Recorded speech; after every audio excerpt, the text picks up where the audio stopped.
Mad? তুমি এসব কি বলছো? যা সত্যি আমি তাই বলছি। বিসিএস সহ বিভিন্ন নিয়োগ পরীক্ষার প্রশ্নপত্র ফাঁস কাণ্ডে গ্রেফতার সৈয়দ আবেদ আলীকে নিয়ে দেশ জুড়ে চলছে আলোচনা সমালোচনা। সামাজিক যোগাযোগ মাধ্যমে তার বিভিন্ন ধরনের ছবি শেয়ার করে ট্রোল করছে মানুষজন। এর মধ্যে যুক্ত হয়েছেন তারকারাও। এবার পিএসসির চেয়ারম্যানের সাবেক ওই গাড়ি চালককে নিয়ে সামাজিক যোগাযোগ মাধ্যমে স্ট্যাটাস দিয়েছেন চিত্রনায়ক বাপ্পি চৌধুরীও। নিজের ব্যক্তিগত আইডিতে সৈয়দ আবেদ আলীকে নিয়ে লিখেছেন, আমি অঙ্কে ফেল করেছিলাম, কোথায় ছিলেন তখন? ওই সময় আবেদ আলী ভাইকে অনেক খুঁজেছিলাম, কোথায় ছিলেন তখন? যাই হোক, ভাগ্যের পরিহাস মেনে নিলাম, তবে ভবিষ্যতে আমি আর কোনো পরীক্ষায় ফেল করব না, আপনি বের হয়েই আমার সাথে যোগাযোগ করবেন। স্ট্যাটাস দিয়েই ক্ষান্ত দেননি বাপ্পি। আবেদ আলীকে নিয়ে তার সঙ্গে যোগাযোগ করতে দিয়েছেন ইনস্টাগ্রাম ব্যক্তিগত আইডি ও পেজের লিঙ্কও।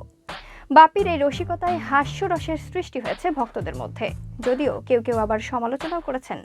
বাপ্পির কাছে এমন পোস্ট আশা করা যায় না বলে মন্তব্য করেছেন কেউ কেউ। এর আগে বিসিএস প্রশ্নপত্র ফাঁস প্রসঙ্গে সামাজিক যোগাযোগ মাধ্যমে স্ট্যাটাস দিয়েছিলেন তুফান অভিনেতা চঞ্চল চৌধুরীও। দীর্ঘদিন ধরে বড় পর্দায় অনুপস্থিত বাপ্পি চৌধুরী গত বছরের ঈদে মুক্তি পেয়েছিল শত্রু সিনেমা, যদিও সেটি প্রেক্ষাগৃহে খুব একটা সুবিধা করতে পারেনি।